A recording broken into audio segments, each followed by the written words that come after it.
नमस्कार दोस्तों, मेरा नाम प्रतीक है और आज की इस वीडियो में मैं आपसे बात करने वाला हूँ जॉब्स के बारे में। मेनली मैं इस वीडियो में उन लोगों को टारगेट करने वाला हूँ जो कि 10+2 करके जाते हैं जॉब्स के लिए। लाइक नए नए कॉलेज में ज्वाइन हुए हैं और उन्हें जॉब्स चाहिए, या फिर कुछ ऐसे लोग इनको जॉब चाहिए, अभी के लिए जॉब चाहिए ही चाहिए। तो ऐसे लोग कई कई वेबसाइट्स पर जाते हैं, कई कई कॉल पर जाते हैं और जॉब ढूंढने का ट्राई करते हैं। ठीक है, ऑफकोर्स मैंने भी किया है और उसी एक्सपीरियंस के साथ मैं बताऊंगा कि क्या सही होता है, क्या गलत होता है, कैसे आपको जॉब फाइंड करनी चाहिए और कौन सी जॉब के लिए आपको जाना चाहिए। सारे ओपिनियन इस वीडियो में कवर करूंगा। चलिए वीडियो स्टार्ट करते हैं।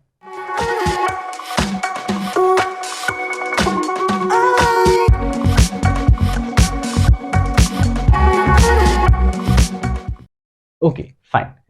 सबसे पहली बात मैं ये कहना चाहूंगा कि आपको रैंडमली जॉब के लिए अप्लाई नहीं करना है कि कुछ भी देखा बस अप्लाई कर दिया।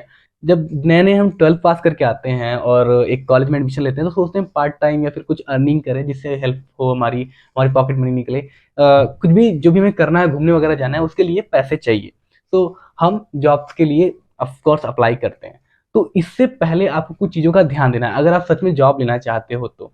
ठीक है, सबसे पहली बात, आपको सिलेक्ट करना है कि आपको कैसी जॉब चाहिए। वर्क फ्रॉम होम चाहिए या फिर वहां जाके जॉब करनी है, कैसी जॉब चाहिए, आपको कंप्यूटर पर काम करना है, ऑफ साइट करनी है, ऑन साइट करनी है, ये सब सोच के रखना है। और सबसे पहली बात, स्टार्टिंग में कंफर्ट जोन की तरफ नहीं भागना है कि मुझे जॉब में टाइम फ्लेक्सिबल चाहिए, मुझे सिर्फ 4 घंटे काम करना है, सिर्फ 2 घंटे काम करना है, मुझे 6 से 8 हज़ार रुपये महीना चाहिए, 10 हज़ार रुपये महीना चाहिए। ये सब लिमिट नहीं सेट करनी है, पहले खुद पर काम करना है। नंबर वन, एक स्किल डेवलप करनी है। वो किसी भी फील्ड में हो सकती है, किसी भी फील्ड में हो सकती है। किसी वेबसाइट पर, किसी भी रैंडम ऐसी जॉब की वेबसाइट पर चले जाओ, वहां जाकर फिल्टर चेक करोगे तो उसमें जितने भी ऑप्शन है, फोटो एडिटिंग से लेकर डिजाइनिंग, डेवलपिंग, कुछ भी, कम्युनिकेशन, डेवलपमेंट, राइटिंग, कुछ भी, हर एक फील्ड में जॉब अवेलेबल है, आपको उसे लेनी है। नंबर वन, आपको चूज करना है कि आपको किस फील्ड में लेना है जॉब। ऑफकोर्स आप 10+2 करके आए हो, आपके पास कोई हाई फाई डिग्री नहीं है, तो आपको सिर्फ और सिर्फ स्किल्स बेसिस पर ही जॉब मिलेगी। तो इस चीज को अपने दिमाग में रखना है। सेकेंड चीज आती है, आपके पास क्या क्या गैजेट्स अवेलेबल हैं। लाइक आपके पास लैपटॉप हो सकता है, टैबलेट हो सकता है, फोन हो सकता है, माइक वगैरह हो सकती है, वाईफाई हो सकती है। ये सारी चीजें क्लियर करने के बाद एक स्किल पर काम करना स्टार्ट करो। एक स्किल पर अच्छे से काम करो, आराम से टाइम लो, उस पर अच्छे से काम करो। मैं ये नहीं कह रहा आप उस स्किल में बिल्कुल मास्टर हो जाओ उसके बाद जॉब अप्लाई करो, नहीं। आप बिगिनर हो गए, आपको एक आइडिया मिल गया वो स्किल कैसे काम करती है, वो क्या है, उसके बारे में आप थोड़ा बहुत किसी को एक्सप्लेन कर सकते हो।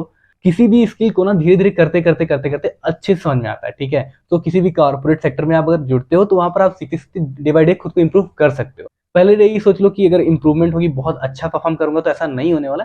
तो किसी भी जॉब को सिलेक्ट करने से पहले ये चीज ध्यान देना है। अगर आप उस स्किल को सीख चुके हैं तो आपको क्या करना है, रेज्यूमे क्रिएट करना है। पहले रेज्यूमे नहीं क्रिएट करना है, पहले आपको स्किल सीखनी है और आपने क्या क्या उसमें सीखा है उसको एक्सप्लोर करनी है। उसके बाद आपको एक रेज्यूमे क्रिएट करना है। बहुत सारी वेबसाइट्स आ चुकी हैं रेज्यूमे क्रिएट करने के लिए, उनका यूज करना है, लेकिन कुछ भी ऐसा उसमें फीड नहीं करना जो कि फेक लगे। ठीक है, रेज्यूमे क्रिएट करने के लिए बहुत सारी वीडियोस बनी हुई है यूट्यूब पर, आप उसको रेफर कर सकते हो। रेज्यूमे में ये ऐड करने की बजाय लाइक आपने कहाँ से पढ़ा था, आपने 12th में कितना स्कोर किया, 10th में कितना स्कोर किया, इससे बेटर है कि जिस स्किल पर आपने काम किया है उसमें आपको क्या क्या आता है, आप क्या क्या परफॉर्म कर सकते हो, आपका बिहेवियर कैसा है, आप लोगों के साथ इंटरेक्ट कैसे होते हो, ये चीज़ें ज़्यादा इंपॉर्टेंट है। और एक चीज़ की कुछ ऐसा जरूर रेज्यूमे में ऐड करें जो कि हिट करे। लाइक सभी लोग ओरेकल डेटाबेस में काम कर रहे हैं, आप मोंगो डीबी डाल दो। तो कुछ ऐसा अलग, अब सभी लोग वीएस कोड का यूज कर रहे हैं, आप जीडीबी कंपाइलर डालो। तो जब एक अलग नेम आएगा जो उतना पॉपुलर नहीं हो तो वो हिट करता है, मतलब वो समझ में आता है कि ये चीजें अलग है, तो उसके बारे में ऑफकोर्स वो जानने के लिए ट्राई करेंगे। आप इस चीज का ध्यान रखकर एक रिज्यूमे क्रिएट कर सकते हो। ठीक है, अभी आपका रिज्यूमे क्रिएट हो चुका है, आपने एक स्किल सीख ली है, अभी आपको क्या करना है। अब यहाँ इतना क्रिएट होने के बाद ऑफकोर्स एक बंदा एक्साइटेड है जॉब लेने के लिए। अब इसका फायदा उठाती हैं बहुत सारी स्कैमर्स कंपनी। हर प्लेटफॉर्म पर आपको एक स्कैमर कंपनी मिल जाएगी जो कि अपनी पोस्ट करके रखती है। उनकी कंपनी को ज्वाइन करना इतना इजी होता है। लाइक वो खुद कॉल करेंगे, वो खुद लोकेशन देंगे, वहां आपको खुद ही जाना है, सब कुछ। मतलब इतना इजीली आपको एक कोई ऐसे हाथ पकड़कर उठाकर ले जाकर जॉब दिलाना है, ऐसा कुछ प्रोसेस है। तो जॉब ऐसे तो बिल्कुल नहीं मिलती है। सबसे पहले बात करते हैं कि पता कैसे चले कि जॉब एक स्कैम है। देखो, आपने किसी भी प्लेटफॉर्म से जॉब के लिए अप्लाई किया, लिंक्डइन हो सकता है, इंडीड हो सकता है, नौकरी.com हो सकती है, या फिर आपका अपना ऐप हो सकता है, कोई भी एप्लीकेशन हो सकती है। ठीक है, वहां से उस प्लेटफॉर्म से आप जॉब के लिए अप्लाई करते हो, आपको कॉल आता है या फिर आप उन्हें अपना खुद रिज्यूमे भेजते हो, तो देखकर वो कॉल करेंगे। ठीक है, कॉल करने के बाद वहां से ऑफकोर्स लोकेशन आएगी क्योंकि आपको वहां पर जाना है, विजिट करना है एक बार। विजिट करने के दौरान आपको अगर ऐसे कॉल करके बोला जाता है कि ठीक है वहां पर जाकर आप मेरा नाम बताइएगा, लाइक रेफर रेफर सिस्टम, तो एक वहां से हिंट है कि वो जॉब फेक है, क्योंकि कोई भी एचआर आपको ऐसा नहीं कहती है कि वहां पर जाकर आप मेरा नाम बताइए या फिर मुझे खुद इंट्रोड्यूस करिए, मैंने आपको भेजा है, आपकी मुझसे बात हुई है। अगर ऐसी कोई सिस्टम है तो ये एक हिंट है कि वह जॉब फेक है।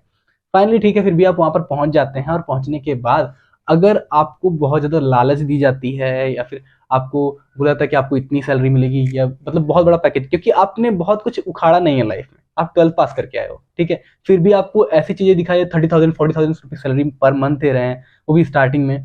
तो ये एक फेक जॉब हो सकती है, तो इसके लिए आपको और एक्सप्लोर करना है। अब यहाँ से जब आगे बढ़ते हो, आपको जो भी फॉर्म वगैरह फिल कराया जाता है वो आपका रिज्यूमे ढंग से देखते भी नहीं है। फॉर्म वगैरह फिल करने के बाद अब आपके सामने वो अपनी स्कीम रखते हैं, आपको इतने पैसे देने पड़ेंगे सिक्योरिटी डिपॉजिट, उसके बाद आप जॉब ज्वाइन कर सकते हो, फिर आप प्रोसीड कर सकते हो। और ये मेनली होता है आपका राइटिंग में, लाइक आपको बुक राइटिंग करनी है या फिर डेटा एंट्री। एक्चुअल में डेटा एंट्री ऐसी कोई जॉब नहीं है। पहले मुझे भी ऐसा लगता था कि डेटा एंट्री के लिए किसी को हायर किया जा सकता है, क्योंकि डेटा एंट्री मतलब कोई डेटा एंटर कराना है, किसी को कोई बड़े बड़े एक्सेल शीट को फीड करना है, तो उसके लिए डेटा एंट्री के लिए किसी को रख सकते हैं। लेकिन कितने लोग को रख सकते हैं? एक लोग मैक्सिमम, और वो काम एआई आसानी से कर सकता है। डेटा एंट्री जैसी कोई जॉब नहीं है, तो डेटा एंट्री के लिए तो प्लीज मत जाओ। ओके, अब अगर वह ऐसा बोलते हैं कि आप पैसा दीजिए, अगर आपको आपके सामने पैसे की बात आती है तो वो जॉब फेक है। कहीं भी किसी भी केस में अगर बोला जाता है कि आपको पैसा पे करना है तो वो जॉब कंप्लीटली फेक है। ये क्लियर हो गया। अब सेकेंड थिंग आती है कि ठीक है, अगर ये सब नहीं है कि वो बोल रहे हैं हमें काम करने के लिए, तो क्या हमें जाना चाहिए कि नहीं? अगर कोई कंपनी है और आपको अप्रोच कर रही है कि ठीक है आप काम करिए, ऑन साइट या ऑफ साइट काम करिए, तो जरूर आपको काम करना चाहिए उनके लिए और देखना चाहिए कि कैसा एक्सपीरियंस होता है। लाइक मे बी वो ट्रेनिंग दे सकते हैं, आपको सिखा सकते हैं, कोई मिस्टेक्स वगैरह हो सकती है तो वो बता सकते हैं। तो उन चीज़ों को सीख कर आप इम्प्लीमेंट करिए और उसके अकॉर्डिंग ही प्रोसीड करिए। एक बात और समझते हैं कि क्या गारंटी है कि जॉब हमें ही मिलेगी। देखो यार, चलो मान लेते हैं 10 कंपनी है, एक पोस्ट के लिए 50 जॉब निकालती है, ठीक है, तो 10 कंपनी 500 जॉब निकालेगी। अब उस 500 जॉब्स को लेने के लिए आराम से 5,000 से ज़्यादा लोग अप्लाई करेंगे। आपको एक सीट चाहिए, लेकिन आपके साथ 5,000 लोग सेम जॉब के लिए अप्लाई कर रहे हैं, तो आपको वहां जॉब लेने के लिए उन लोगों से बेटर ही होना पड़ेगा, क्योंकि कोई भी कंपनी लॉस में किसी को नहीं रखेगी। इसीलिए खुद को कैसे बेटर कर सकते हैं इस पर काम करिए। एक इंटरव्यू, 2 इंटरव्यू, 3 इंटरव्यू दीजिए, 3-4 जगह जाइए, क्योंकि बहुत सारी अपॉर्चुनिटी है वहां पर। एक्सप्लोर करिए, उसी फील्ड में एक्सप्लोर करिए जिस फील्ड को आपने सीखा है। इधर उधर जाने की कोई जरूरत नहीं है। तो उस फील्ड को एक्सप्लोर करते रहिए, आपको आज नहीं तो कल, नहीं तो परसों जॉब मिल जाती है। आप उसमें काम करना स्टार्ट कर सकते हैं। बस इसमें सबसे बड़ी चीज को ध्यान देना है, कंफर्ट जोन से स्टार्टिंग में बाहर निकल के रहना है। अगर आपको लगा स्टार्टिंग में ही मेरी जॉब बहुत आराम से हो जाए, मुझे बहुत आराम से कर लेना, तो ऐसा नहीं होता है। एटलीस्ट 6 महीने आपको मेहनत तो करनी पड़ेगी, सीखना पड़ेगा, थोड़ा ज़्यादा टाइम देना पड़ेगा, उस पर फोकस करना पड़ेगा, कुछ काम को साइड में रखना पड़ेगा, उसके बारे में सीरियस होना पड़ेगा थोड़ा। हाँ, उसको आप लाइफ टाइम नहीं करने वाले, लेकिन फिर भी आपको वो मंथली एक इनकम देने वाला है, तो उसके लिए आपको सीरियस होना पड़ेगा, थोड़ा काम उसके लिए करना पड़ेगा। ठीक है, तो यहाँ तो बात हो गई कि जो लोग स्किल बिल्ड करके सीखना चाहते हैं, जिनके पास गैजेट्स वगैरह हैं, वो उनको जॉब मिल गई। अब वो लोग कुछ हैं जिनको मतलब जॉब चाहिए ही चाहिए, और बस जॉब चाहिए यार, पैसे चाहिए, पैसे, कुछ भी करना है, ठीक है। तो देखो, अभी अगर आप कोई स्किल सीख कर या फिर कोई भी ऐसे सेक्टर में जाते हो, कॉर्पोरेट सेक्टर जो कि ऑनलाइन अवेलेबल है, थोड़ा बहुत पॉपुलर है, तो उसमें क्या आपको कुछ सीखने के लिए मिलता है।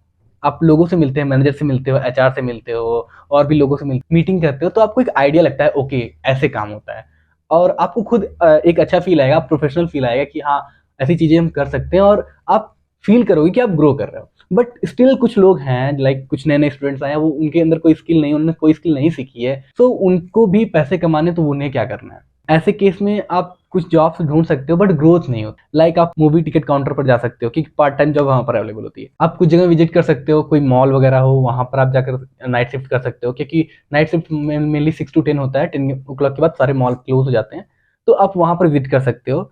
और आप डोमिनोज वगैरह, मतलब जो भी मॉल या फिर खाने पीने की जगह है, वहां पर आपको जॉब मिल सकती है पार्ट टाइम में। बाकी मैं कहूँगा, अगर आप कोई स्किल सीख के जाते हो तो चांसेस है कि आपको वर्क फ्रॉम होम मिल सकता है। आप घर से लैपटॉप पर बैठकर आराम से काम कर सकते हो। थोड़ा हेडेक होता है, ऑफकोर्स होता है, बट स्टिल वो जॉब ज़्यादा अच्छी लगती है और खुद में इंप्रूवमेंट फील होता है। सो गो फॉर दैट। अगर नहीं जा सकते, सिर्फ पैसा ही चाहिए, तो आप मॉल वगैरह ट्राई कर सकते हो, विजिट कर सकते हो। इन केस में आपको वर्क फ्रॉम होम जॉब नहीं मिलती है, आपको वहाँ पर जाकर ही काम करना पड़ता है। और मैं मेनली रिकमेंड करूंगा कि जो कुछ पोस्टर वगैरह रखे होते हैं, वहाँ पर लिखा होता है कंटेंट राइटिंग, बुक राइटिंग, या फिर डेटा एंट्री और मोबाइल रिपेयरिंग वगैरह, उन पर बिलीव मत करो, उस पर प्लीज मत जाओ। सब फेक है, सब फेक है, कुछ रियल नहीं है, सब फेक है। आपको ऐसे नहीं जाना है। ट्राई करते रहो अलग अलग ट्रस्टेड वेबसाइट्स पर। पर्सनली मैं रिकमेंड करता हूँ अपना जॉब.com, ठीक है, वहाँ पर आप विजिट कर सकते हो, काफ़ी लोग को जॉब मिलते हो, वहाँ पर भी फेक होता है, मैंने खुद एक्सपीरियंस किया है। तो वहाँ पर थोड़ा सा सिंसियर होकर, थोड़ा सा दिमाग को यूज़ करके अगर आप करोगे तो आप से भी कर सकते हो। और बहुत लोग को Naukri.com से भी जॉब मिली है, और भी प्लेटफॉर्म है, इंडीड है, वहाँ से भी जॉब मिलती है। तो चेकआउट करो हर जगह। आपको एफर्ट देना पड़ेगा, भागना पड़ेगा, दौड़ना पड़ेगा, एटलीस्ट 5 से 6 इंटरव्यू तो दो, जाओ, चेक करो। कंडीशन पर ध्यान दो कि आपको पैसे नहीं देने हैं, रेज्यूमे आपका अच्छा होना चाहिए, वैलिड पॉइंट रहनी चाहिए, ज़्यादा कुछ एक्स्ट्रा मसाला मिर्च मत डालो, सिंपल रखो, आराम से जाओ। आज नहीं तो कल पक्का जॉब मिल जाती है, और आप उससे थोड़ी बहुत अर्निंग करके मस्त हो सकते हो। मेरी एक स्टोरी है जॉब को लेकर, मैं आपको कभी जरूर सुनाऊंगा। सो आज की वीडियो में इतना ही था। आई होप आपको वीडियो पसंद आई होगी। कोई भी क्वेश्चन हो जॉब रिलेटेड कि कहाँ जाना है, कहाँ से विजिट करना है, या फिर कोई भी कंफ्यूजन होती है, तो कमेंट बॉक्स में आप कमेंट कर सकते हो, मैं पक्का रिप्लाई कर दूंगा। सो बस आज के लिए इतना ही था। मैं मिलता हूँ आपको नेक्स्ट वीडियो में, तब तक के लिए ओवर एंड आउट।